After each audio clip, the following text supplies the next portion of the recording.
সবার হৃদয়ে রবীন্দ্রনাথ, চেতনাতে নজরুল।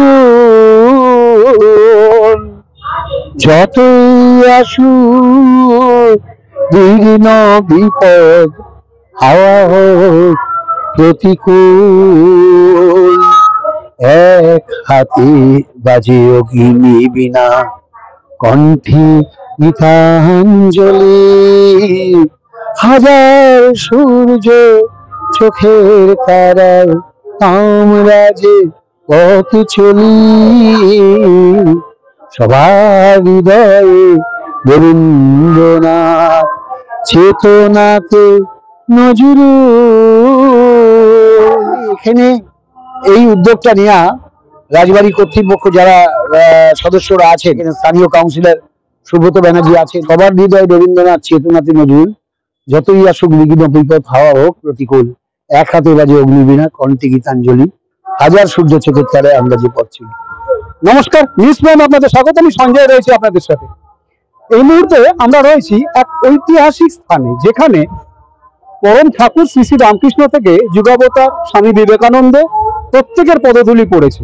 এবং স্বামী বিবেকানন্দ যখন শিকাগো থেকে ফিরলেন, তখন এখানেই প্রথম রাজা নবকৃষ্ণ দেবের উদ্যোগে প্রথম নাগরিক সম্বর্ধনা দেওয়া হয়। অর্থাৎ ঐতিহাসিক এবং আধ্যাত্মিক মূল্য এই স্থানের অপরিসীম।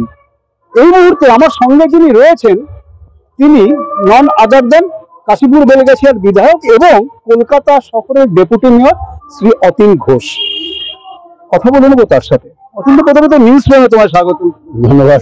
আমিও নিউজ প্রাইমের সমস্ত যারা দর্শনার্থী, যারা ভিউয়ার্স, তাদের সকলকে আমার আন্তরিক ধন্যবাদ ও শুভেচ্ছা জানাচ্ছি। আচ্ছা, ইতিহাস আর সংস্কৃতির মেলবন্ধন, এক ঐতিহাসিক স্থানে 267 বছরের ইতিহাস, এই শোভাবাজার একদমই প্রথম উদ্যোগ রবীন্দ্র নজরুল সন্ধ্যা, কি বলবো? মানে এটা খুবই আমার কাছে অত্যন্ত আনন্দের, এবং এটা ভবিষ্যতের পক্ষে একটা মানে সুদৃঢ় বার্তা, যে চর্চাটি আমাদের জীবন থেকে অনেকটা কমে এসছে। আমরা ছোটবেলায়, শৈশব, বাল্যকালে, ছাত্র জীবনে রবীন্দ্র নজরুলের চর্চাটা আমাদের বঙ্গ সংস্কৃতির মধ্যে এত ব্যাপকভাবে ছিল। বর্তমান আধুনিক যুগে এসে, যেখানে টেলিভিশন, সমাজ, সোশ্যাল মিডিয়ার দৌরত্ব, সেই জায়গায় এটা কিছুটা কমে গেছে। এবং এই কমার কারণটা শুধু সোশ্যাল মিডিয়া আসাতে তো সুবিধাই হয়েছে। এখন তো গুগল সার্চ করলে যে কোনো রবীন্দ্রনাথ নজরুলের গান পাওয়া যায়, কষ্ট করে বই দেখতে হয় না, গুগল সার্চ করলেই গান পাওয়া যায়। তো এই যে আধুনিকতা, সেই আধুনিকতার বা বিজ্ঞান প্রযুক্তির যে উন্নতি, তার সুযোগটা কেন বর্তমান প্রজন্ম অন্য কাজে না লাগিয়ে এটাকে লাগাতে পারছে না? এটা বোধহয় আমরা যারা অভিভাবক, আমাদের তাদেরই ব্যর্থতা, যে আমরা আমাদের যে ঐতিহ্য, যে সংস্কৃতি, সেটাকে আমরা কেন তুলে হচ্ছি না। কেন রবীন্দ্রনাথ মননের মধ্যে দিয়ে, নজরুল চয়নের মধ্যে দিয়ে একটা সুন্দর মানুষ, একটা মানবিক তার একটা সম্পূর্ণ মানুষ তৈরি হয়।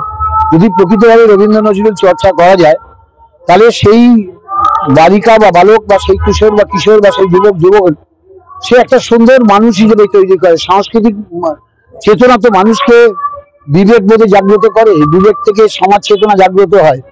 তো সেইটার এখন একটু অভাব দেখা যাচ্ছে। কিন্তু আজকে এই শোভাবাজার ঐতিহাসিক প্রাঙ্গণ, শোভাবাজার রাজবাড়ি, তার 267 বছরে অসংখ্য এর ইটের কোনায় কোনায় ঋষি মনীষী মহামানবদের স্মৃতি জড়িয়ে আছে। তো সবতেই এখানে এই উদ্যোগটা নেওয়া রাজবাড়ী কর্তৃপক্ষ যারা সদস্যরা আছেন, যারা এই ঐতিহ্যটাকে বাঁচিয়ে রাখার চেষ্টা করছেন, এখানে স্থানীয় কাউন্সিলর সুব্রত ব্যানার্জি আছেন, উনিও সবসময় ওদেরকে উৎসাহ দেন। তো ফলে এই ঐতিহ্যকে যারা বাঁচিয়ে রাখার চেষ্টা করছে, তারা একটা সুন্দর প্রয়াস করছেন। এবং আমার ধারণা আগামী প্রজন্মকে উৎসাহিত আমি দেখছিলাম যে কিশোর কিশোরী, বালক বালিকা, তারা সব রবীন্দ্র নৃত্য প্রদর্শন করবে বলে সুন্দরভাবে প্রস্তুত হয়ে আছে। দেখুন, আমাদের জীবনে যে রবীন্দ্রনাথ এবং নজরুল প্রাসঙ্গিক, অভিষেক বন্দ্যোপাধ্যায়ের সেই কবিতার 4টি লাইন অত্যন্ত প্রাসঙ্গিক। সবার হৃদয়ে রবীন্দ্রনাথ, চেতনাতে নজরুল। যতই আসুক বিঘ্ন বিপদ, হাওয়া হোক প্রতিকূল, এক হাতে বাজে অগ্নিবীণা, কণ্ঠে গীতাঞ্জলি। হাজার সূর্য চোখের তারায় আমরা যে পথ চলি। অতীন, মুখ্যমন্ত্রী মমতা বন্দ্যোপাধ্যায় যে মনীষীদের সম্মান দেওয়ার যে একটা রীতি তৈরি করেছিলেন, যেটা শুরু করেছিলেন, এবং প্রত্যেকটা ট্রাফিক মোড়ে যেমন রবীন্দ্রনাথের গান বাজে, কিন্তু আজকের প্রজন্ম এত বেশি মোবাইল অ্যাডিক্টেড, কারণ সেটা কাজের প্রয়োজন প্লাস পড়াশোনার প্রয়োজনও বটে, কিন্তু সেই পরিপ্রেক্ষিত থেকে দাঁড়িয়ে কোথাও কি তার কিছুটা অভাব বলে মনে হয়? কারণ আছে আমার মনে হয় যে এটা আমাদের শিক্ষা যে সামগ্রিক যে কাঠামো আছে সেখানে যেমনি আমাদের আগে কম্পালসারি, আমরা যখন স্কুলে পড়েছি প্রাইমারি স্কুল থেকে কলেজ, কলেজ থেকে ইউনিভার্সিটি, সব জায়গায় আমরা দেখেছি যে এই রবীন্দ্র নজরুল কে জন্মদিনকে কেন্দ্র করে সারা বছরই বিভিন্ন সাংস্কৃতিক কার্যক্রম কলেজ প্রশাসন, স্কুল প্রশাসনের উদ্যোগেই হতো। আমার মনে হয় সেই চর্চাটা, সেই জায়গাটা একটু কমে গেছে। এখন পড়াশোনায় বেশি মনোযোগ দিতে গিয়ে সাংস্কৃতিক চর্চার জায়গাটা বোধহয় একটু কমে গেছে।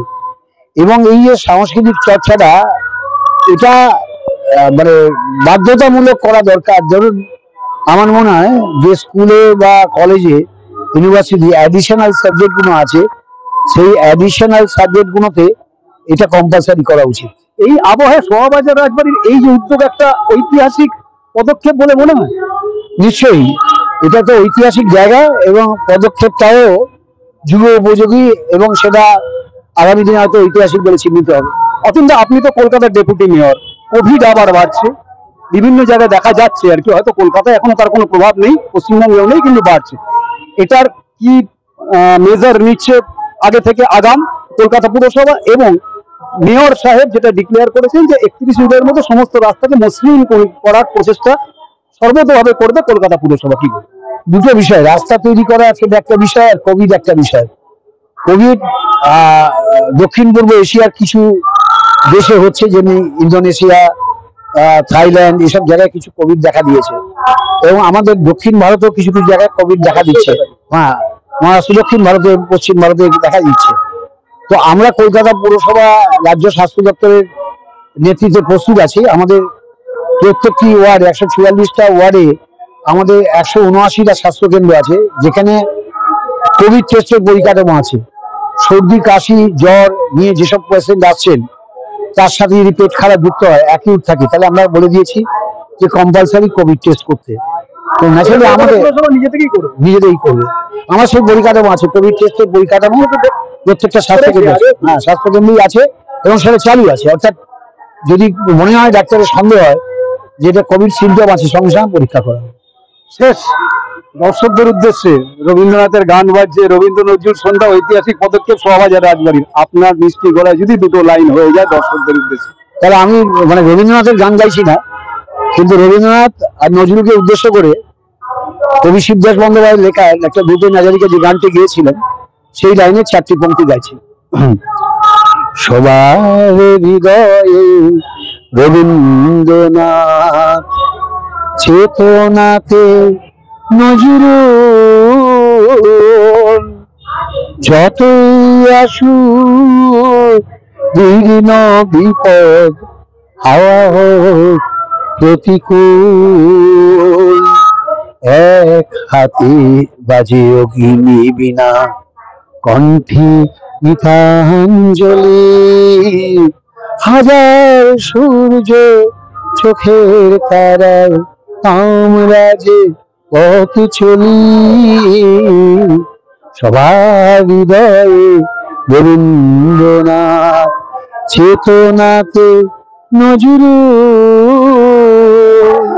অসাধারণ, অসাধারণ, অত্যন্ত অসাধারণ। দর্শকরা এমন একটা জিনিস পেলো যেটাতে প্রমাণ হলো যে যদি ইচ্ছে থাকে এবং মনে সেই সংস্কৃতি বোধ থাকে, তাহলে প্রতিভা আটকানো যায় না, বেরিয়ে আসেই। যেমন কলকাতার ডেপুটি মেয়র তথা বিধায়ক অতীন ঘোষ দর্শকদের উপহার দিলেন আজ এই ঐতিহাসিক স্থানে দাঁড়িয়ে রবীন্দ্র নজরুল সন্ধ্যায়। ভিডিও জার্নাল ইন্ডিয়ার সাথে নিউজ প্রাইমের জন্য সঞ্জয় সাহা, কলকাতা, সোয়াবাজার রাজবাড়ি।